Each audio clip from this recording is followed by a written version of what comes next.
Hello, welcome to PODnas. This is a sports show with a Southern flair. I'm Daniel Hawks. That's Jared Roser.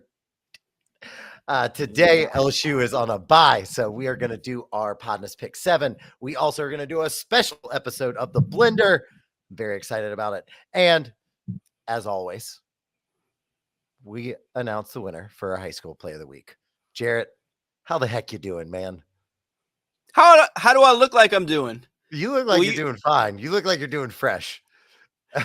Hey, I just got a fresh haircut Thursday from Jacob down at Parker Barber in New Orleans, and I want you to tell America how good I look. Tell 16 of America, 12, however many, how good I look. Hey, you guys, he looks pretty good. All right. I almost cursed. Right. I almost cursed Jared it. That's right, America. Yeah. I actually I took your I'm just piggybacking off of you. I'm going to get a haircut today. So you going down to Parker Barber in New Orleans? Yeah, absolutely. Only or Alyssa and Alyssa at Urban Lift Salon, who's right around the corner. I don't know that I could say that a few times fast. Alyssa at Urban I Lift couldn't Salon. even say it well once. So like there. Let's get started. I'm super excited to do this. It's probably my favorite segment. It's the blender. Graphic. Is there a graphic? All right, here we go. There is a graphic. All right, you ready? You ready? Yeah, I mean, I don't know what these are going to be or what I'm going to have to say about them. All right. Good, bad NFL. We are going to go rapid fire pretty quickly. The nice little 80s infomercial sound effects that you put in there. Who is your biggest disappointment of this NFL season?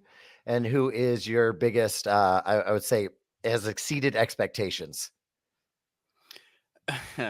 Honestly, you could make a really good case for the two teams led by LSU Heisman quarterbacks in terms of the Bengals being at the bottom of that AFC North division and the Commanders, who I almost called by their old name, being at the top of the NFC East. The Washington football team? Yeah, the Washington football team. I almost cursed there. What a weird little sidestep they had there for a year or two. Yep. But we talked about it after the draft. I was not overly confident about the situation that Jaden was going into. I don't remember if I was more worried about the situations for Jaden or Malik, but the job that the Commanders have done, obviously the job that Jaden has done, but kind of them as a team putting him in good situations early on and then him obviously making the most of it, to be leading that division a month into the season is nowhere near where I expected them to be. And then on the flip side, I had really high expectations for the entirety of the AFC North. And so I'm not shocked that, the Bengals aren't leading that division, but I certainly didn't see them starting the season 0-3 and being at the bottom of it either. Yep. I'm going to switch it up on us. Former number 1 overall pick Trevor Lawrence in the Jags is my biggest disappointment. I don't know what's going on there. Trevor Lawrence looks like he's regressed to like his rookie year. It's not even fun to watch. I was listening to a podcast earlier before we got on today, and someone said like Doug Peterson came out and said, it's the Ringer Fantasy Football podcast, so shout out to them. I want to give credit where credit's due. Is like Doug Peterson said, like, I definitely haven't lost the locker room, and that's only something that you say when you're about to lose the locker. They look awful. Maybe going to their second home, London. Shout out Chet. Maybe it'll give them a boost, but like it doesn't look good. And like literally, Brian Thomas Jr. is the only one kind of performing over there. Like no one else is really doing much. He's the one that we looked at and said, man, he's going to a pretty decent situation. He's got a chance for a great year. And he has been off to a nice start, but the situation has been awful. And look, anything associated with Chet has a really strong chance of being underwhelming. And so that's not surprising. They went through the Urban Meyer years, all these things. I'll tell you as well, those guys are among the top thieves of verse all y'all with their Duval verse all y'all. There was no verse all y'all at anywhere on the internet until Louisiana verse all y'all in whatever the hell it was, Obviously. 2016. And then it's obvious it started to be plucked in every different direction. And Duval versus all y'all, those folks in Jacksonville have really made a strong push. Ooh, and so they're getting their comeuppance is what's happening right now in real time. Absolutely. Hey, we'll back that pettiness till the day I die with you. So don't even worry. I exceeds expectation is another form high pick. I'm going to go to Minnesota, Sam Darnold. Kevin O'Connell's got that team really humming. Sam Darnold has not had that game yet. Everyone keeps expecting Sam Darnold to have this big, high turnover prone game. I don't know. It might be really hard to do that when you have, again, another LSU product, Justin Jefferson on your side. And they're about to get TJ Hawkinson back, like really integrated, full health, all that kind of stuff. Vikings. I mean, and they're leading that division right now that, we are so high on Green Bay. Chicago's still figuring it out. And Detroit, so they're actually the London game this week. Speaking, we got London all around. London in the building. The Vikings were in the mix for me, them or Bengals. And it's interesting, I guess, LSU bright spots on all four of the teams that we're talking about, the pros and cons and whatnot. But that's also not that surprising when there's LSU players on more than half the teams in the NFL. Yeah. Also, honorable mention, I got to say the Steelers. And what's really helped them? Another LSU guy coming over from the Ravens, Patrick Queen. It's like LSU players are really good in the NFL. Livonia's fine as PQ. Yeah. And also Justin Fields is playing real well. I guess Arthur Smith has always just been a better coordinator than like a head coach. Head coach, he sucks. He sucks as a head coach, but a coordinator, he's solid, and he's getting the best out of that team as well. Which bodes really well for some people who may hypothetically have put money on the Steelers to win that division when they added Patrick Queen to the roster. Did you do that? Hey, I like it. All right, we're going to do one more blender topic. Let me get this back on stage, add it to the stage here. Are you ready? Are you ready for that? You ready to get blended? Yeah. Put on my old man squinting. Oh, we're sticking in the NFL. You wanted that one. I did want this one. So DaVante Adams has not requested a trade, but the Raiders, a couple things here. Well, I'm kicking this off. Raiders said that they're open to taking trade requests for DaVante Adams. They would like a second round pick and some change for that. DaVante then came out and said, like, I just go day by day. Like, I can only control 1/7 control, which I love calling yourself by your number. That's just cool as hell. And then after that came out, DaVante Adams was like, yeah, but if I am going to get traded, I'd like to go play with either Aaron Rodgers or Derek Carr. And also I found out that the Saints wide receiver coach is like one of DaVante Adams, like high school and like college, like mentor-esque status. So that does make a lot of sense why he would want to go to the Saints with Derek Carr and someone that he's grown up with, who's helped shaped his like football career. But what I want to talk about here, since we are a sports show with the Southern Flair and we've been like right on the money with that all day, he did say he wanted to play for the Jets or the Saints. Let's live in a fantasy world here. Just for clarification's sake, did he say he would want to play with the Jets or Saints, or did he say I want to play with Aaron Rodgers or Derek Carr? He said what it's come out, he said his preferences are the Saints and the Jets. Okay. That's what he said. He just said the teams, and then Derek Carr was asked about it yesterday, and he was like, well, yeah, I'd want to play with DaVante Adams. Like, there are 32 quarterbacks in this league that would want to play with DaVante Adams, which is a very political very way to play the game, sir. Let's just first talk about, like, this happens. How excited are you? How does it change your perception of the Saints? And then let's talk about, realistically, can the Saints get this done with being so hard up against the cap, and they are limited in what they're about to do. So go to you. Yeah, I mean, I'd be very excited. Again, we've talked about the Saints each week, and I've been more impressed with their offense for this season, most of this season than I expected going in. But still, if you have the opportunity to add a guy like DaVante Adams, I think having him and Chris Olave both on the field as weapons for Derek Carr only helps everybody involved, obviously. And Yeah. so for a team that suddenly looks a month in to have a higher ceiling than we were giving them credit for going into the season, adding a piece like that, one of the top receivers in the NFL, even though he is getting a little bit deeper into his career, would be, I mean, an exceptional piece to that side of the ball for those guys. And from a realistic standpoint, at this point in Saints history, I just assume that they can figure it out regardless, because they've played such incredible cap gymnastics through the years to be able to add pieces when they want to add pieces, that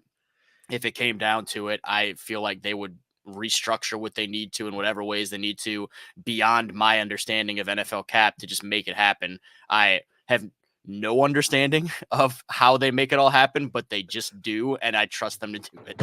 Yeah, that's smarter people than me are in position to even talk about that. I just know that they are hard up against the cap right now.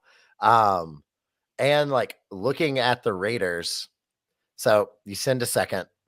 Do you put Shaheed in there? Again, I don't know the logistics of like, because do you have to match salary like NBA? I know we both just said like we don't know about this, and I immediately asked you a question about it. Yeah, I know that it is very different from the NBA. I don't think so. Both of us are probably coming more from a mindset of what it would have to look like in the NBA, and I don't think it's anything similar, honestly. You bring up Shaheed. Can DaVante Adams field punts at not the 2-yard line? Can that be part of his package of what he brings? I don't even care if he returns them. Just stay at like the 10, maybe give you the 8-yard line and catch the ball. Also almost cursed. What is that? These morning recordings have me frisky. I know. Yeah. I've held back. I've almost said the S word twice, and I've gone with hell. It's been pretty great. But I've been, and I don't want it to come off as me just throwing Rashid Shaheed under the bus, because he's been really good most of this season. He just had that one wildly boneheaded play against Atlanta that ends up being really costly. But I would hope that he doesn't have to go anywhere as part of that, and I don't think he would, based on Atlanta should be understanding of NFL stuff. Atlanta should be like 1-4, by the way. It's really, really, really annoying. Almost cursed there. Like, it's really annoying. They are not that good. Like, they aren't. They have great skill position players, I guess. Like they are projected to be great. Bijan Robinson is amazing. I really like Bijan. So is Drake London, but like they aren't. I don't know if it's a scheme. I don't know if it's. I don't know that well enough. But like they aren't performing. Maybe it's Kirk Cousins on one friggin' leg, like still coming off an Achilles injury when you're 40. But like they're getting out by the skin of your teeth, and it's just so annoying. Well, it's so annoying because a week ago you talk about, I don't know what it is, what they do, blah, blah, blah. The Saints just gifted them a game in like half a dozen different ways. That's what happened. We're recording this on Friday, so right after the Thursday night game, like Baker, they settled for a field goal. I understand why they did it. They went up 30-27. But I would have liked to see maybe a little bit more aggressiveness. They probably maybe don't even get to overtime. And then in overtime, it's a busted play, or not. I'm sorry, it's a missed tackle, and then the dude just bounces off and then just takes it to the house. It was like one of those things where he caught it. Dude did not wrap him up properly, so he bounced off, and then the other Bucks like defenders in the area were just enough out of the area to where this dude could like catch full speed and take it to the house. It was so annoying. It was like the second play of overtime. I was like, all right, this is dumb. Yeah. Look, whether they should be 1-4, I would just settle for last week's game going differently and them being 2-3 and the Saints being 3-1 and leading that division. It's so frustrating. Again, we talked about it earlier this week. The Saints are in a position that we probably would have felt okay with a month ago, but just seeing how they got there, it's so frustrating to now look at Atlanta tied atop that division, or I guess with head-to-head leading that division. Absolutely. All right. That was a great blender. I think one of the best. It was one of the best blenders we've ever had. All 16 people are saying it. 17 by the end. The biggest 17 people I think we've ever seen. How's my Trump? I thought it was actually okay. It's not bad. I think it's more because like I'm on the verge of having like bronchitis. I've thrown out my voice. Let's get to these pick'em. We're gonna do a fast pick'em today. First off, we got Tulane at UAB. It's gonna be noon on ESPN Plus. Tulane is a 16-point favorite. I got a little stat here. Tulane is almost 200 yards rushing a game. UAB allows 204 rushing yards a game. I don't know. I think I know what Tulane might do. Yeah, that's what they want to do every week is they want to establish the run game with Mekhi Hughes and company and just pound the rock. And it's worked out really well. We talked about it last week going into that South Florida game. Tulane is getting as used to these morning kickoffs as anybody in the country, and they started real fast against South Florida. I don't know what the hell is going on at UAB. Trent Dilfer seems at odds with everyone, certainly from the media standpoint, but there and the fan base standpoint, there's a lot of frustration out there with the Blazers. And so it feels like a prime opportunity for Tulane to go out there and start fast again and just cruise to another big win. Yep, I agree. Let's go. Next up, number 12, Ole Miss at South Carolina, 2:30 on ESPN. Ole Miss is a 9-point favorite. That D-line at South Carolina, that front is really good. Kyle Kennard and Dylan Stewart's have 11 tackles for loss, and they have 8 of the team's 14 total sacks on the year. Jackson Dart has only thrown two interceptions so far this year. He got pressured last week at Kentucky, and he didn't look great in when it mattered in the clutch time. I wouldn't say the whole. I don't think the whole game was a throwaway. I thought but he looked rattled. Even when I was listening to Rosillo and he was talking to Todd McShay, and they were talking about how like scouts are going to look at that like next level stuff, but like that was Kentucky. I think South Carolina lost it, or no, they beat Kentucky earlier this year too. And we talked about Rocket as a running back, Nick Harbor on the outside, and they're getting back their quarterback, their freshman quarterback, who until he got injured at LSU, he was cooking them. I don't know. I think I'm going to go with South Carolina. I don't hate that pick, man. This game, that line makes me feel like from a betting standpoint that I want to throw money at South Carolina either way for it to at least be a close game. I could certainly see Ole Miss bouncing back from that with a fury and going out there and just cruising offensively. For sure. But I believe in that South Carolina defense, particularly the front that you mentioned, the 2 edge rushers kind of mucking things up for whoever they're playing against, even somebody the caliber of an Ole Miss. So I'm pretty torn on how this game goes, and I don't think Ole Miss is winning the next 2 weeks on the road. I don't know. This week I'm gonna say F it, Cox. I didn't curse. It doesn't count. Epic Cox. Oh, man. I love it. All right. Next up, we've got the Cajuns, University of Louisiana at Southern Miss, 6 p.m. It's going to be on ESPN Plus if you're trying to watch it. UL is a 15, almost 16 point favorite. This is the first conference game for both these teams. What do you got? Who are you thinking? Southern Miss has felt like such a thorn in the side of the Cajuns, and at different points, different Louisiana football teams.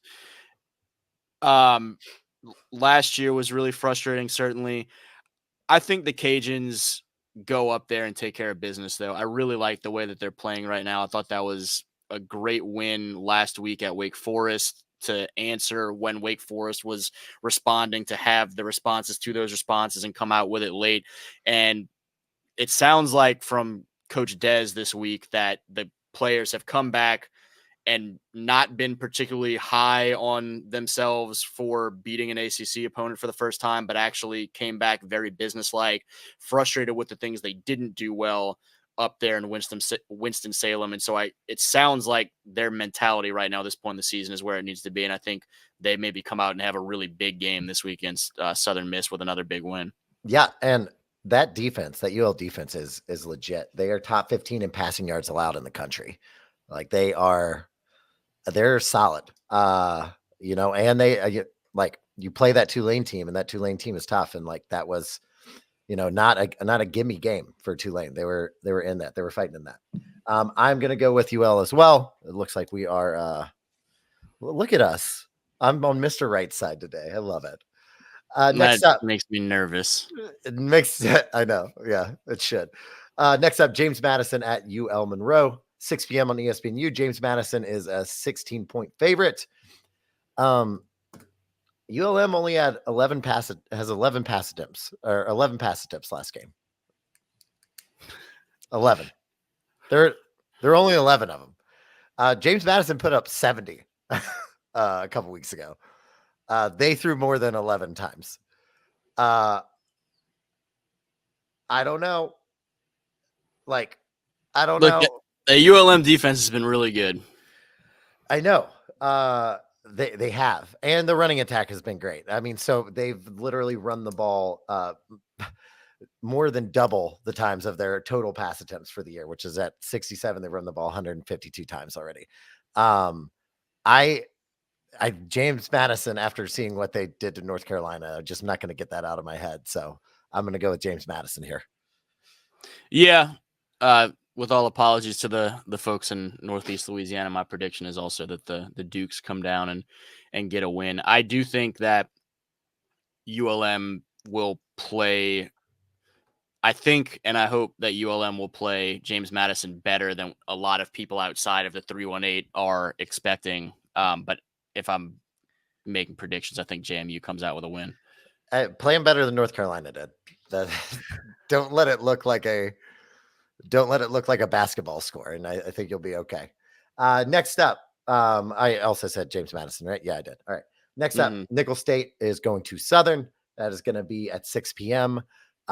I don't know where it's being played. It's in Baton Rouge. No, I mean, if you can watch it on a little TV screen. Okay. Because the information that I saw, I don't even see a betting line on it, so we won't get that. I'm going to defer to you, Jared, on this. You can take your butt on over to Mumford Stadium. There's not a lot of other college action in Louisiana on Saturday. If you're in North Louisiana, you go over to Malone. If you're in South Louisiana, you go over to Mumford and check out some Colonels and Jaguars on a Saturday evening. Yeah. I'm going to pick Nicholls in this one because I've seen them play and I have not seen the Jags play yet. But Jared, do you have any insight for this clash of two Louisiana teams? Not really. I mean, this was a game that I looked at going to, but I have a high school game I need to get to that's going to be huge on Saturday night between Aug and Carr. I mean, we talked a little bit about Nicholls going into and coming out of that LSU game, and I think that that's just a really good FCS team and that it's tough to stop Guggenheim and company, and LSU fans learned that the last time that team was in Baton Rouge. And I think that if they play anything close to what they played in Tiger Stadium up on the bluff, then it's going to be tough for the Jaguars as well. So I'm taking Nicholls State to come up and get a win. All right, here. Next up, 8 Miami at Cal. It's a 9:30 game on Saturday on ESPN. Miami coming off that controversial loss. Miami coming off the controversial loss to Virginia Tech. You just went do well. I had a succotash on it. I did. Really I felt it. This is, I don't remember if it was on the previous show or us talking at some point earlier this week off camera when I realized something and was like, you know what, I'm going to wait. I'm going to save it. We're going to talk about it in a couple days. Yeah. So obviously would remember Catholics versus convicts, Notre Dame versus Miami. They're calling Cal versus Miami woke versus Coke, which is the best nickname for a football game that I could possibly imagine. Oh my God. Oh my God. That reaction is exactly why I wanted to save this. Oh my God. That is absolutely amazing. And Michael Irvin thanks you. Yeah, I do. Every time pretty Cal strong. gets brought up, I always think about Marshawn Lynch on the on the cart. Well, my man caught that touchdown. He looked tired, so I got on the cart. National treasure. National treasure. Real quick, Miami's offense is unbelievable. They are number one in passing yards. They are third in points in the country. But Cal's defense is stout. They're only allowing 182 passing yards a game. So that's really, I think, where the test is going to be. I'm going to pick Miami. I thought they should have won the game on Friday. I'm going Miami. But I just think Cam Ward is going to be better than that Cal defense. And I think they're going to come out with something to prove. Unlike Ole Miss, I think they're going to come out actually angry. I don't know. Lane Kiffin just never gives me angry vibes, even when I think they should be. But yeah, I was too busy TikTok dancing. I think this game, and when they announced it as the game day game and all of those things, that it is sneakily more intriguing and potentially will be a better game than what I think a lot of people's initial reactions were.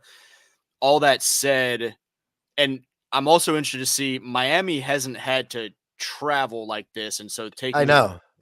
taking that long trip out there for a real late kickoff. A late kickoff for anybody, but certainly for an East Coast team. I think there are some interesting dynamics to watching how that offense travels literally coast to coast against a stout defense at home. All that said, Cal lost to Florida State a week or so ago, which I've watched enough Florida State this season to feel like that's concerning to me because Miami's an awful lot better than Florida State this year. Yeah. And Cam Ward is making plays that, as much as I was excited about what he was bringing to that offense, he's exceeding my expectations right now and doing things that I didn't realize we were going to be seeing him do at this level. And so I'm going to go ahead and take Coke over woke. Now, it's really weird to me, like all those players, like I somewhat remember this from my very short-lived playing time in high school, but you need like a habit. But think about if you're not starting to play a football game until it's like 10:30. What kind of routine? What type of habit you said woke versus Coke, and I just got confused. A routine. You need a routine on game days and stuff. Think about if you're like your body. Like we were talking about this off air today, like how you're much better in the morning and I'm more of a night owl. Like think about you starting to play a football game at body clock 10:30 at night. Mm-hmm. I think that could be like the only thing. It maybe for Coke, it's fine. Maybe, and woke is used to it, but maybe Coke will be fine with being up that late. I don't know, but it would just be if I like had to go through my entire day, because there have been some times where I've had to go to the bar at like, I've gotten called in at like 9 p.m., 10 p.m. I'm like, I've watched a movie already. I was ready to just still be on the couch, and now I got to get up and go. I already put on my sleep pants. Exactly. Like there's a couple weeks ago where I was on call and I was like on the couch. I was like ready to be in, and I was definitely like side texting like my friend who's managing that. And I was like, y'all need me? You sure? You sure you don't need me? If you don't need me to come in, I won't come in. I want y'all to make money. AKA I want to go to sleep on this couch right now. That's what Miami's going through. That's what they'll be doing this week. All that to say, that's what Miami's going through. So yeah, I feel that. I think that college football teams, and I mean teams in general, do a pretty good job of preparing themselves for these sort of off weeks in terms of off of the typical routine. And I think they also do a good job of really hammering home with the players the dynamics of control what you can control and not thinking about that and just trying to tunnel vision and be ready whenever the ball is kicked, whatever time of day it is, be ready to rock and roll. I personally am a terrible creature of habit, and it would not go well. Fortunately for Miami, I'm not on that roster. Fortunately for Miami, for a variety of reasons, I'm not on that roster. They don't have to worry about what the hell I'm doing on a Saturday night. They'll be fine, I think.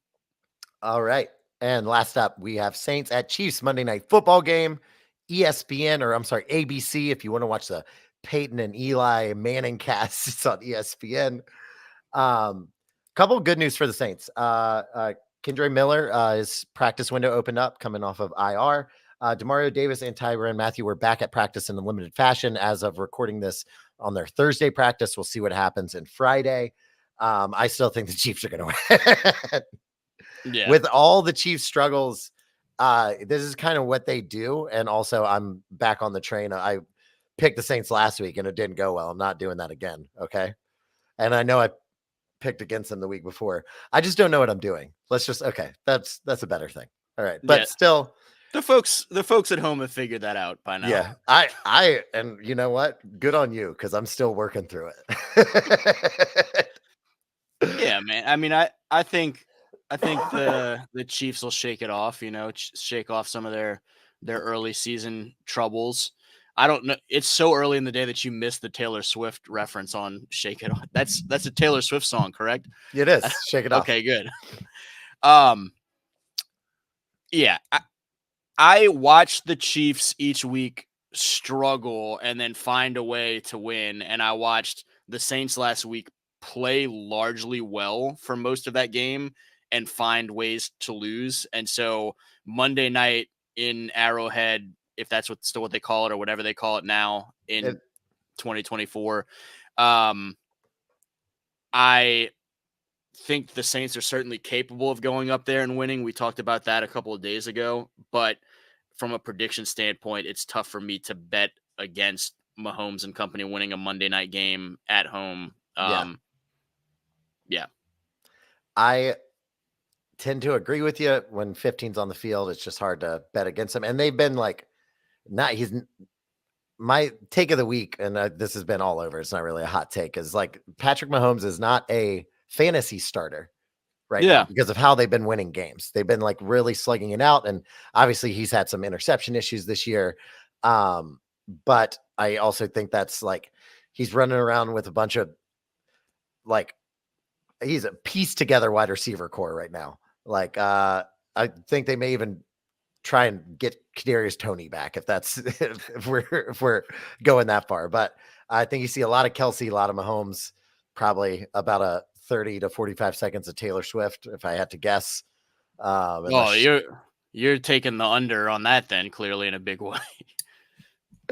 Well, she's got to promote her Eras Tour thing on Disney Plus, so got to give the mouse its due. Anything else in this game?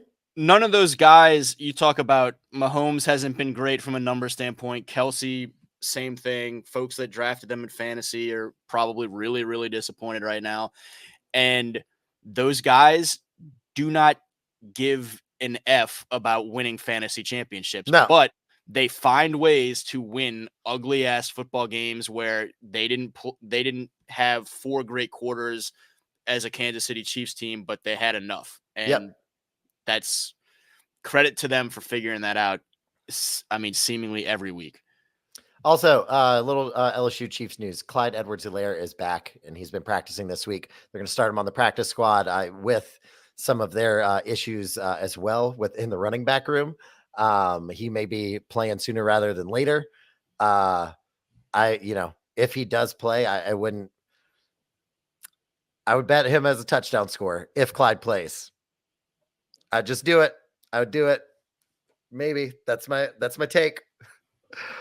Well, we had fun. What a pick 'em. What a day. We've gone a little long, but that's all right. We'll get out of here. First thing, we want to congratulate Chad Elsie Jr. of Ascension Catholic. He is our high school play of the week. We're going to throw that up on PODnas_LA on Instagram. Follow us over there. Check out the YouTube channels. Jarrett posts so much stuff on Louisiana versus all y'all that keeps everyone up to date on everything. Sports recruiting, Louisiana sports, just everything going on down there in the boot. I'm being an idiot up here in Chicago, but I think we put it together pretty well. So if you like what you heard, like, share, comment.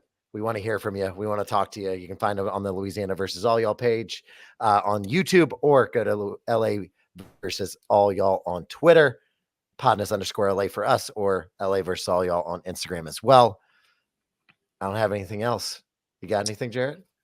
Yeah, I would just say, and there's no way a college coach is still watching 35 minutes into this, but Chad Elsie Jr. is looking for his next home after this senior season. And it was a great play this past week.